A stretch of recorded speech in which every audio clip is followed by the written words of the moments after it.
səhətimizdə problem yarandı. Rağmen də xeyli xəstə oldu və xəstə ola qələmi yerə qoymadı. Dedi ki, bu mənim missiyamdır, mən bunu yerinə yetirməliyim. Hətta mən kitab çapa çıxanda, çapa gedən periyodda da Rauf müəllimin demək olar ki, biz hər gün danışırıq. Ürəyə o qədər doluydu ki, mən telefon götürə bilməyəndə gördüm, inciyir, mənə yazır ki, mən zəh vurdum, götürmədim telefonu falan zat. Mən dedim ki, Rauf, Allah qoysa kitab da çıxacaq, təqdimatı da eləyəcək. Mən payıza salmaq istedim təqdimatı. Rauf dedi, mən payızı gözləyə bilmərəm, payıza qədər mənim bəlkə başqa işlərim var. Onları görəcəm. Bir daha Rauf müəllim, sizə təşəkkür edirik, bir daha təbrik edirik. Və inşallah hesab edirəm ki, bu ənənələr davam etməlidir. Sabir müəllim haqqında da, rəhmətliklər haqqında, Qasım müəllim haqqında da, bunlar hər biri bir örnək idi, bir örnək idi. Kitablar da yazılmalıdır və yazılacaqdır.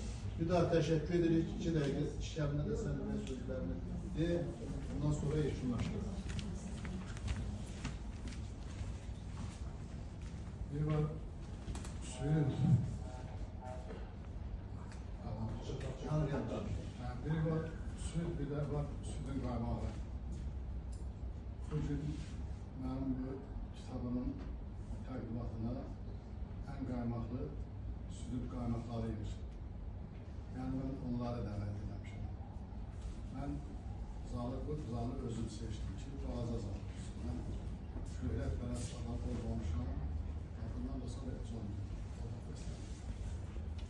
İstəsəydi o zal olurlardı. Biri Aladağ'dan danışardı, Karadağ'dan danışardı, eşitlerdi. Ancaq ben elə adamları demişim, biz de hələ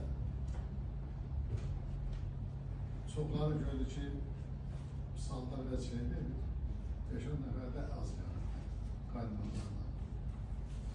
Ancaq mənə zənginliklər ki, mənə özünü səbəb, mən onun qaynaqları qəbul edirəm.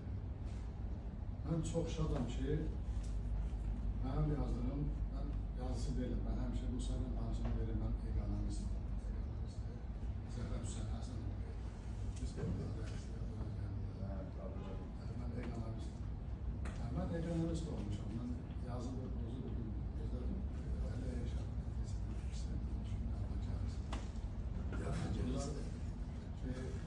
Şehir ders olanda mən getmedim. Şehir ezberledim. Okuyanda başa düşüyorum. Ancaq şehirde öyle bir şey icra var. O söz manasında adamlar. Şehir dersinde getmedim. Kuzun adamlar. Ancaq orada 2-3 tane şey yazmışlar ne demek. Hem de alemde zarafet eden diyor ki arkada şair bir de şey de çok şey yazıyor. Çok yani sade dilden de çıtırtıktan böyle söyledim. Ancaq mənasına baxdım, yazdığım şeiri baxdım. Galiba şu anlamdan sonra cümleyi kurtarandan sonra o vakti olan bu izdiham, bunların şehrinde hamısı açtı. Atamcı oldu.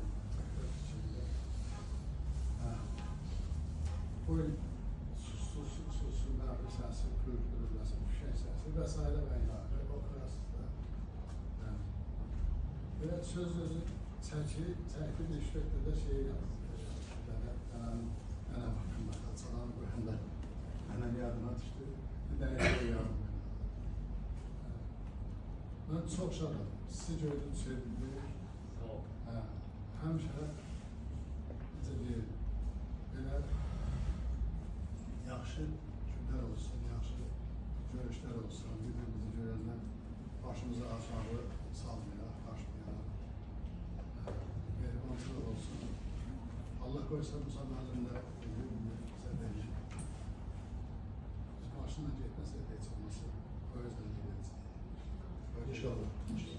Ondan sonra bunlara görüşün aslında biz buradan gideriz. Bakmak yaşayalım.